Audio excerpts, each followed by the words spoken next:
Hello నమస్తే, నేను journalist Srinivas. ఈరోజు ఆంధ్రజ్యోతి పేపర్లో స్కిల్లో కేసు నిల్లుందట. ఆ ఆరోపణల వాస్తవాలు లేవు. చంద్రబాబుపై కేసు మూసివేత, 37 మందిపై విచారణ క్లోజు, సిఐడి నివేదికకు ఏసీబీ కోర్టు ఆమోదం, వాదనలు వినాలన్న Ajay Reddy petition dismiss, skill development కార్పొరేషన్లో నిధులు దుర్వినియోగానికి పాల్పడ్డారంటూ చంద్రబాబుతో సహా పలువురిపై జగన్ హయాంలో నమోదైన కేసును ఏసీబీ న్యాయస్థానం మూసివేసింది.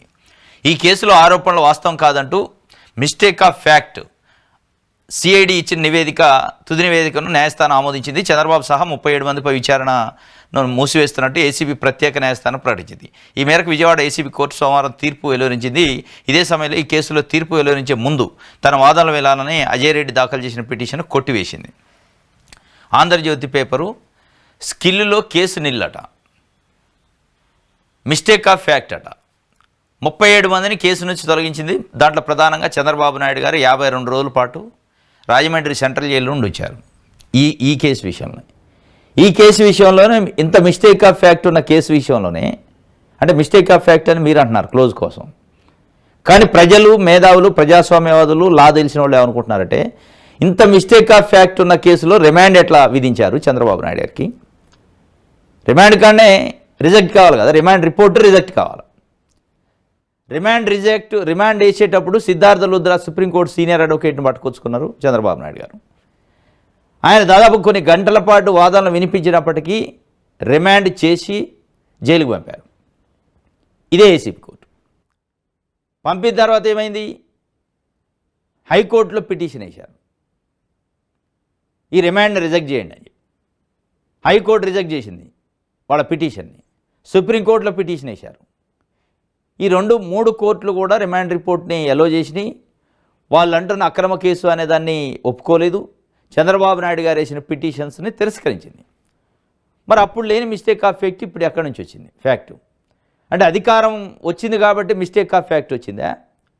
కేసు నిజంగానే మిస్టేక్ ఫ్యాక్ట్ ఉందా? అంటే ఇది అధికారంతో కూడిన మిస్టేక్ ఆఫ్ ఫ్యాక్ట్.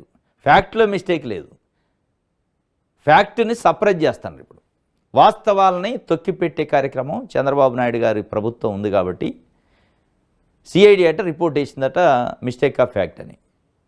మరి 37 మంది పైన అక్రమంగా కేసు పెట్టినట్టుగా దీన్ని బట్టి అక్రమ కేసు పెట్టి 37 మందిని ఆ డిపార్ట్మెంటు ఇబ్బంది పెట్టినట్టు, దాంట్లో మాజీ ముఖ్యమంత్రి 45 సంవత్సరాల రాజకీయ జీవితం, 3 సార్లు ముఖ్యమంత్రి చేసిన ప్రతిపక్ష నాయకుడు అప్పుడున్న చంద్రబాబు నాయుడు గారిని అక్రమంగా 52 రోజుల పాటు జైల్లో పెడితే మరి ఎందుకు ఊరుకుంటున్నారు చంద్రబాబు నాయుడు గారు? ఆ సిఐడి పైన కేసులు ఎందుకు పెట్టడు? అక్రమ కేసు కదా. అంటే ఒక మాజీ ముఖ్యమంత్రినే అక్రమంగా మిస్టేక్ ఆఫ్ ఫ్యాక్ట్లో 52 రోజుల పాటు జైల్లో పెడితే ఇప్పుడు చంద్రబాబు నాయుడు గారి ప్రభుత్వం లేదా ప్రభుత్వాలు పెడుతున్న కేసులు ఎన్ని మిస్టేక్ ఆఫ్ ఫ్యాక్ట్లు ఉంటాయి? ఎన్ని కేసులు అక్రమం, ఎన్నిటికి సాక్ష్యాలు లేవు అని చూస్తే అసలు ఊహకు అందట్లే. కాబట్టి ఇది మిస్టేక్ ఆఫ్ ఫ్యాక్టా, కేసు స్కిల్ కేసు నిల్లా అంటే నిల్లు కాదు. దీంట్లో ఉన్న వాస్తవం ఏంటంటే నైతికత నిల్లైంది, ఎథిక్స్ లేవు. చంద్రబాబు నాయుడు గారికి ఎథిక్స్ లేకపోవడం వల్ల కేసులు క్లోజ్ అవుతున్నాయి. కేసులు క్లోజ్ కావచ్చు, తప్పులేదు, చంద్రబాబు నాయుడు గారి హక్కు అది. ఇట్లా క్లోజ్ కాదు, కేసులను ఫైట్ చేసి క్లోజ్ చేయించుకోండి. కోర్టులో వాదన వినిపించి మీ వాదన మీరు సిఐడి వినిపించిన తర్వాత మీది తప్పు లేదు, మీది రైట్ అయితే మీది రైట్ అని కోర్టు ఇస్తుంది. అక్కడ దాకా ఆగలేదుగా మీరు. మిస్టేక్ ఆఫ్ ఫ్యాక్టు ఇవన్నీ డొంక తిరుగుడు వ్యవహారం చేసి కేసులో నిల్లు ఏంది? స్కిల్లో కేసు నిల్లట. స్కిల్లో కేసు నిల్లు అనుకోవట్లే ప్రజలు, మిస్టేక్ ఆఫ్ ఫ్యాక్ట్ అనుకోవట్లే. చంద్రబాబు నాయుడు గారిలో ఎథిక్స్ లేవు, ఎథిక్స్ లేకపోవడానే కేసులు క్లోజ్ అవుతున్నాయి. ఏమాత్రం ఎథిక్స్ కానీ, లాజిక్ కానీ, విలువలు కానీ, నైతికత కానీ ఉంటే నా పైన కేసులు అయిన కాబట్టి నా ప్రభుత్వంలో నేను విత్డ్రా చేయించుకోను, సిఐడి ఎట్లాంటి విత్డ్రా పిటిషన్ వేయాల్సిన అవసరం లేదు, ఫైట్ చేస్తాను నేను. వాస్తవంగా ఏంటంటే ఆయన అసలు పరువు నష్టం దావా చేయొచ్చు.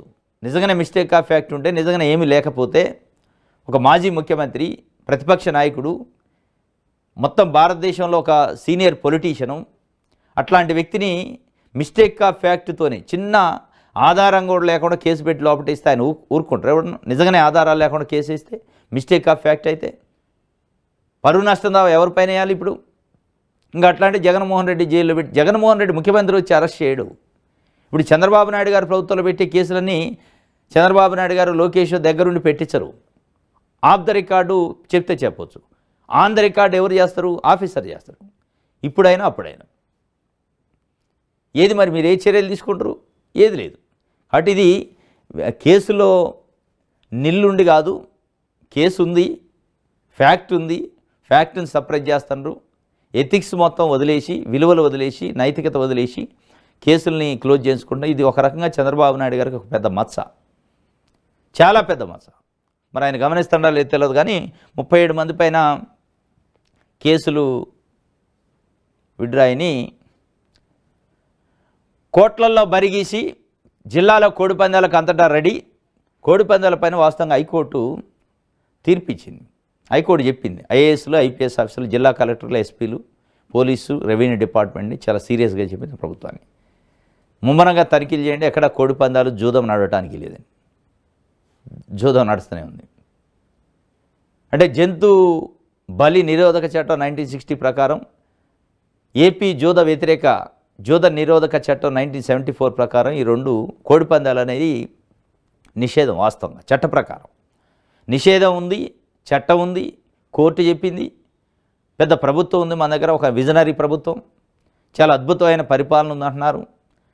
పెద్ద పెద్ద సెట్టింగ్లు వేసి ప్రపంచానికి కనపడేటట్టు వీడియోలు పెట్టి, ఆడియోలు పెట్టి టీవీలలో వచ్చి చేస్తుంది. ఏ పోలీసులు కనపడలేదు. ముఖ్యమంత్రి గారికి కనపడదు, హోంమంత్రి గారికి కనపడదు, తెలుగుదేశం పార్టీ ప్రభుత్వానికి కనపడదు. కానీ ప్రపంచం అంతా చూస్తుంది, ప్రపంచం అంతా అక్కడికే పోతుంది. ఆంధ్రప్రదేశ్లో ఉన్న ఏదైతే కోడిపందాలు జరిగే ఉభయ గోదావరి జిల్లాలకు మొత్తం తెలుగు ప్రజలు మెజారిటీ అక్కడికే వెళ్తున్నారు. వీళ్ళందరికీ కనపడుతుంది కానీ పోలీసులు కనపడలేదు. ఈ కోడిపందాలపైన వాస్తవంగా నిషేధం ఉంది. కోడిపందాలను హైకోర్టు చాలా సీరియస్గా చెప్పింది. కానీ ప్రభుత్వం దాని జోలికి పోవట్లేదు. ప్రభుత్వం ఎందుకు పోదంటే దాని వెనక తెలుగుదేశం పార్టీ నాయకులు ఉంటారు. ఎవరు అధికారులు ఉంటే అధికార పార్టీ నాయకులు ఉంటారు. ఇవన్నీ మెయింటైన్ చేసేది, దీనిపైన వచ్చే ఆదాయం దాంట్లో చాలా ఉంటాయి. లిక్కర్ ఉంటుంది, పోటీలు ఉంటాయి, రకరకాల హోటల్స్, చాలా పెద్ద బిజినెస్ నడుతుంది. ఇది మొత్తానికైతే కోట్లల్లో బరిగీశారట. రైట్, ఇది ఆంధ్రజ్యోతికి సంబంధించి. సాక్షి పేపర్ చూద్దాం.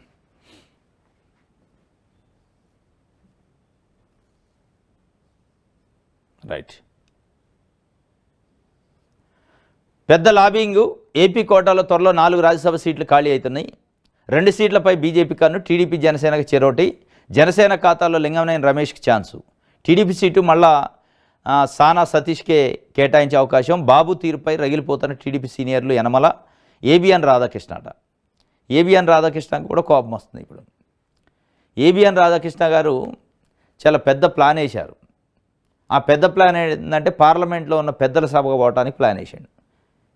నేను ఇన్ని సంవత్సరాల నుంచి మిమ్మల్ని మోస్తున్నా, మీ పార్టీని మోస్తున్నా, మీరు తప్పు చేసినా ఒప్పు చేసినా ఒప్పే అని ప్రజలను నమ్మిస్తున్నా, రాస్తున్న వార్తలు.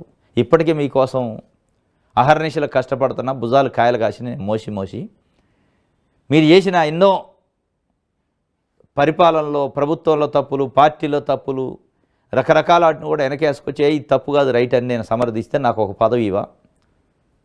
నేను ఇంత చేస్తే TV5 చైర్మన్ బిఆర్ నాయుడు గారికి టీటీడీ చైర్మన్ ఇస్తే ఆయనకంటే నేను ఎక్కువ మోస్తుని, ఎక్కువ భజన చేస్తుని.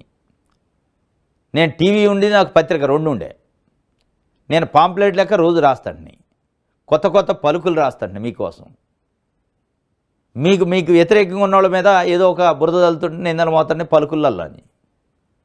ఇంత చేస్తే ఒక టీవీ ఉన్న ఆయనకి నువ్వు తీసుకుపోయి బిఆర్ నాయుడికి చైర్మన్ ఇస్తే నాకు టీవీ ఛానల్ 2 ఉండే. నేను ఆయన కంటే ఎక్కువ భజన చేస్తుని, ఎక్కువ మోస్తుని, మిమ్మల్ని ఎక్కువ మసాజ్ చేస్తుని, నాకు ఇవ్వ అని చెప్పి దీనికి గురి పెట్టిండట. పెద్దల సభలో ఇప్పుడు 4 ఖాళీ అవుతున్నాయి రాజ్యసభ మెంబర్లు. తెలుగుదేశం పార్టీకి సంబంధించిన ఒక అతను, వైఎస్ఆర్సీపీ నుంచి 3 ఖాళీ అవుతున్నాయి.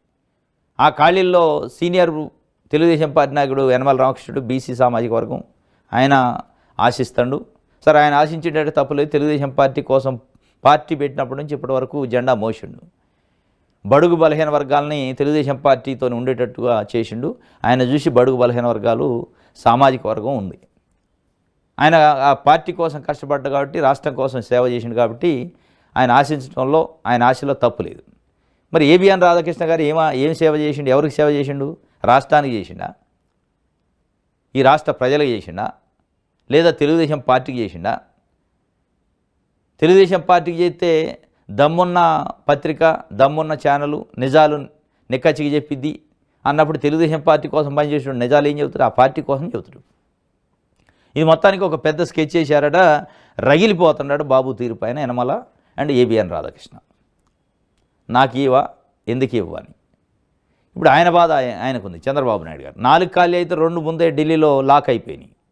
మొన్న అమిత్ షా దగ్గర పోయారు కలవడానికి. 4 ఖాళీ అయితే ఏంది పరిస్థితి అంటే 2 నా తీసి పక్కన పెట్టు, మేము బీజేపీ వాళ్ళం తీసుకుంటాం, అది నీకు అంత సినిమా లేదని చెప్పారట. చాలా ఘోరమైన పరిస్థితి. బీజేపీకి ఆడ సీట్లు లేవు వాస్తవంగా. అంటే ఒక రాజ్యసభ సీటు గెలిచే అంత స్ట్రెంత్ కూడా లేదు ఎమ్మెల్యేలు. అయినా కానీ ఈ చంద్రబాబు నాయుడు గారు వీక్ పాయింట్ ఏదో పట్టుకున్నారు వీళ్ళు. పోయినసారి రాజ్యసభలో 3 ఖాళీ అయితే 1 తీసుకున్నారు, ఆర్ కృష్ణకి ఇచ్చారు. ఇప్పుడు పోయినసారి ఎమ్మెల్సీలు ఖాళీ అయితే 1 తీసుకున్నారు, మళ్ళీ బీజేపీ డైరెక్ట్ గుంజుకోవడమే. ఇప్పుడు 4 ఖాళీ అయితే 2 నాయ అంటున్నాను. వాస్తవంగా 4 ఖాళీ అయితే మెజార్టీ ఎవరికి రావాలి? తెలుగుదేశం పార్టీకి 134 సీట్లు ఉన్నాయి, ఎమ్మెల్యే సీట్లు. జనసేనకి 21 ఉన్నాయి. జనసేన ఏమంటుంది? పోయినసారి 3 రాజ్యసభ ఉంటే నాకు 1 లేదు కాబట్టి మాది 1 ఖాయం చేసుకో, మాది మాకు రిజర్వ్ ఉండాల్సిందే. ఇక 3 ఉన్నాయి, 3లో బీజేపీ వాళ్ళు 2 తీసుకుంటే మిగిలింది ఏది? ఇప్పుడు బనకచెర్ల నల్లమల సాగర్ అంటాడు, మిగులు జలాలు వృధా జలాలని. ఇక అది మిగిలింది ఇక పడేసింది 1 ఏం తీసుకుంటాడో అది సానా సతీష్కి ఇస్తారట. ఇక మా పరిస్థితి ఏంది? యనమల రామకృష్ణుడు ఆయన సీనియరు, ఏబిఎన్ రాధాకృష్ణ నేను మోసి రాసి ఉన్న నాదేంది, మళ్ళీ అధికారం వస్తో రాదో, ఇప్పుడు ఉన్నప్పుడు నాకేమి ఇవా అని ఆయన అడుగుతున్నాం. మొత్తానికి ఏబిఎన్ రాధాకృష్ణ గారు పెద్ద లాబీ నడిపిస్తాడు.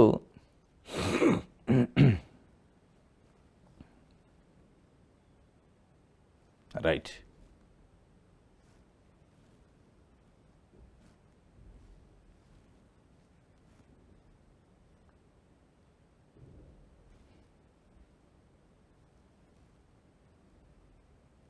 ఇది సాక్షికి సంబంధించి ప్రజాశక్తి.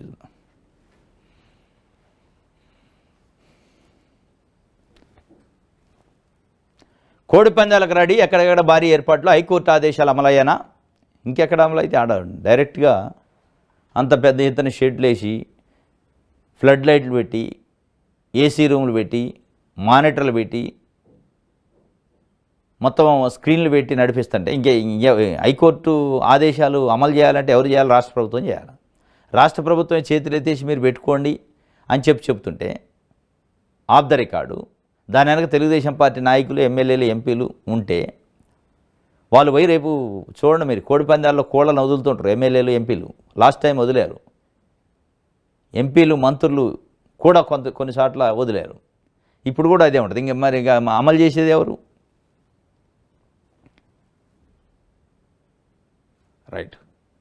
పోలవరం నల్లమల సాగర్ ప్రాజెక్టుపై తెలంగాణ పిటిషన్ ఉపసంహరణ, రిట్ పిటిషన్ విచారణకు అర్హత లేదన్న సుప్రీం ధర్మాసనం. మహారాష్ట్ర, కర్ణాటక వాదనలు కూడా వినాల్సి ఉందని వ్యాఖ్య. సివిల్ సూట్తో రావాలి అని సూచన. పోలవరం నల్లమల సాగర్ ప్రాజెక్టుని ఆపండి అని సుప్రీంకోర్టులో రిట్ పిటిషన్ ఆర్టికల్ 32 ప్రకారం తెలంగాణ ప్రభుత్వం వేసింది.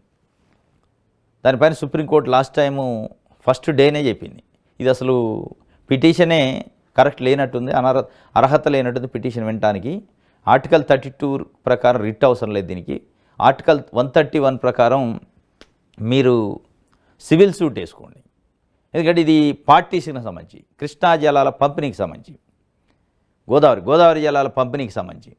గోదావరి జలాల పంపిణీలో ఒక తెలంగాణ, ఆంధ్రప్రదేశ్ లేవు, కర్ణాటక ఉంది, మహారాష్ట్ర ఉంది, అందరూ ఉంటారు కాబట్టి అందరం పార్టీ చేసి అసలు ఎవరి వాటాలు ఏంటి అనేది ఒక పంపిణీ కార్యక్రమం ఉంటుంది. కాబట్టి ఆ పిటిషన్ అట్లా వేసుకోండి అంటే వెంటనే తెలంగాణ ప్రభుత్వం సరే అట్లా వేసుకుంటామని ఇది విత్డ్రా చేసుకుంది.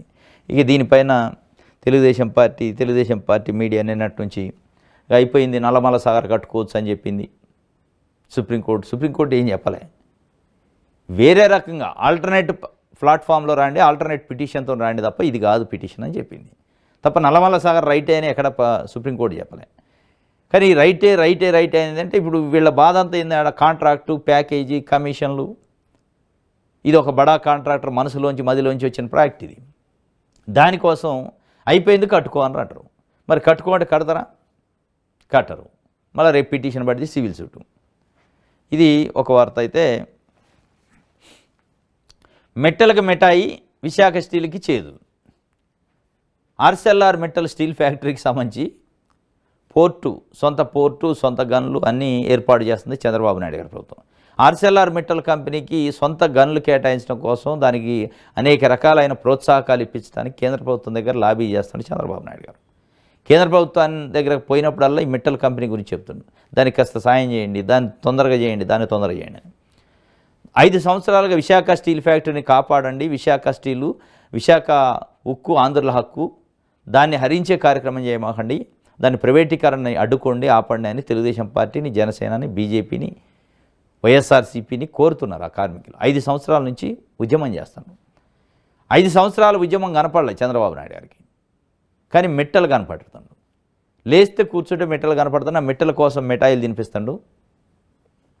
వీళ్ళకేమో విశాఖ ఉక్కు ఫ్యాక్టరీకి ఏమో విషయం ఇస్తాడు. అంటే మీరు కోరుకున్న వాళ్ళకు మిఠాయి, మీరు వ్యతిరేకించిన వాళ్ళకి విషయం. మళ్ళీ రాజకీయాల కోసం ఎట్టి పరిస్థితుల్లో మేము విశాఖ స్టీల్ ఫ్యాక్టరీని ప్రైవేటీకరణ కానివ్వము, అడ్డుకుంటాము. అసలు అడ్డుకోవడానికి చేసేది మీరు కదా, ఇంకా అడ్డుకునేది ఎవరు? ఎన్డీఏ కూటమిలో మీరు భాగస్వామ్య పక్షం, మీరు చేయడానికి ప్రయత్నం చేస్తున్నారు. దాంట్లో బాగా 2500 ఎకరాలు భూమిని అమ్మే కార్యక్రమం చేస్తున్నారు, వేరే వాళ్ళకి ఇచ్చే కార్యక్రమం. 100,000 మందిని ఉద్యోగులు తొలగించే కార్యక్రమం చేస్తున్నారు. దశల వారీగా దాన్ని నిర్వీర్యం చేస్తూ మూతేసే కార్యక్రమం చేసి ఎట్ ద సేమ్ టైం దశల వారీగా ఆర్సెల్ఆర్ మెట్టల్ కంపెనీకి ప్రోత్సాహకాలు ఇచ్చే కార్యక్రమం, దానికి బలం ఇచ్చే కార్యక్రమం చేస్తున్నారు. ఇది మెట్టలకి మిఠాయి, విశాఖ ఉక్కుకి విషయం లెక్క ఉంది కదా. దీనికి సంబంధించి ఒక ఆర్టికల్ ఎడిటోరియల్ రాసింది ప్రజాశక్తి. రైట్. ఆంధ్రప్రభ చూద్దాం. నల్లమల్ల సాగర్తో ఎవరికీ నష్టం లేదు, పోలవరం నుంచి నీటి తరలిస్తే తప్పేంటి, నేను ఏనాడు తెలంగాణ ప్రాజెక్టులు అడ్డుకోలేదు, పోలవరం పూర్తయితే అభివృద్ధి పరుగులే. నల్లమల్ల సాగర్తో ఎవరికీ నష్టం లేదని పక్క రాష్ట్రం గురించి కాదు, ముందు ఆంధ్రప్రదేశ్లోని బుద్ధిజీవులు అంటున్నారు, ఆంధ్రప్రదేశ్కే నష్టం అంటున్నారు. ఆంధ్రప్రదేశ్కి అది గుదిబాండ తప్ప దాంతో ఒరిగేది లేదు, వచ్చేది లేదు అని చెప్పి అంటున్నారు. ఎవరికి నష్టం లేదంటే మీకు నష్టం ఉండదు, లేదంటే దానికి గట్టే కాంట్రాక్టర్కి నష్టం ఉండకపోవచ్చు. ఎందుకంటే మీది ఏం పోదు, వాళ్ళది ఏం పోదు. కాంట్రాక్టర్కి ఏం బిల్లు వస్తే మీకేదో కట్టిన పేరు వస్తుంది చెప్పుకోవడానికి. రాష్ట్రానికి, రాష్ట్ర ప్రయోజనాలకి, రాష్ట్ర భవిష్యత్తుకి ఏం ఉపయోగం అనేది ముఖ్యం. మీకు ఎవరికి నష్టం ఉన్నా లేకపోయినా ప్రజలకు నష్టం ఉంటుంది. ప్రజలను ఎత్తిన అప్పుల భారం పెరుగుతూనే ఉంటుంది. మళ్ళీ మీరు తీసుకొచ్చి ఒక 45-50 వేల కోట్లు ప్రజలపైన ఆర్థిక భారం పెట్టడం తప్ప దీంతో ఉపయోగం లేదని నీటి రంగ నిపుణులు చెప్తున్నారు, మేధావులు చెప్తున్నారు. మీరు పదే ఎవరికి నష్టం లేదు, నేను ఎప్పుడన్నా తెలంగాణ ప్రాజెక్టులను అడ్డుకున్నా అని చెప్తారు. వాస్తవంగా దీంట్లో తెలంగాణ, ఆంధ్రప్రదేశ్లోని బుద్ధిజీవులు, ప్రజాస్వామ్యవాదులు, దీన్ని వ్యతిరేకిస్తున్న వాళ్ళు ఏం ఆశిస్తున్నారంటే ఇది ఆగాలని ఆశిస్తున్నారు. ఇది వాస్తవంగా తెలంగాణ ప్రభుత్వం ఒక రకంగా ఆంధ్రప్రదేశ్ ప్రజలకు మేలు చేస్తుంది. ఆపు చేయండి అని ఒక పిటిషన్ వేసి, దీన్ని నిలపండి అని ఒక పిటిషన్ వేస్తే ఆంధ్రప్రదేశ్ ప్రజలకు ఫస్ట్ దానితో లబ్ధి పొందేది ఆంధ్రప్రదేశ్ ప్రజలు. ఆంధ్రప్రదేశ్ నష్టపోయేది కేవలం కాంట్రాక్టరు చంద్రబాబు నాయుడు గారు. ఇది ఒక వార్త.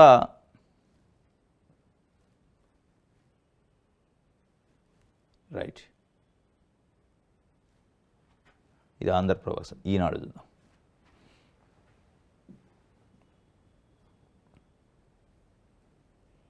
పని చేయకపోతే పోస్టింగ్ ఇవ్వం, నిధులున్నా ఎందుకు ఖర్చు చేయరు, అధికారులపై సీఎం చంద్రబాబు ఆగ్రహం. ఫిబ్రవరి నెలకే బడ్జెట్ పూర్తి చేద్దామని సూచన.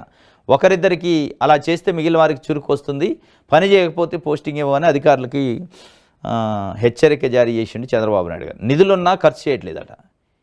ఏది కేంద్ర ప్రభుత్వం నుంచి వచ్చే అనేక రకాల స్కీములకు సంబంధించిన నిధులు ఉన్నాయి, కానీ యూటిలైజ్ చేసుకోవట్లేదు అని చెప్పి. అమరావతి అందుకుంది వేగంగా రాజధాని నిర్మాణ పనులు. వైకాపా నేతలు అమరావతిని ఎడారి శ్మశానం అని హేళన చేశారు. శాఖాధిపతులు, కార్యదర్శి సమక్షంలో సీఎం చంద్రబాబు. అమరావతి అందుకుందట, స్పీడ్ అందుకుందట. ఈ స్పీడ్ అందుకున్న అమరావతికి కేంద్రం నుంచి నిధులు రావు, కేంద్రం నుంచి అనుమతి రాదు. ఈ రెండు వస్తే మీ స్పీడ్కి అర్థం ఉంటుంది. రైట్. ఇది ఈనాడుకి సంబంధించి. రైట్. ఇది ఈరోజు న్యూస్ ఛానల్స్. రేపు తాజా వార్తలతో తిరిగి కలుసుకుందాం. Thank you.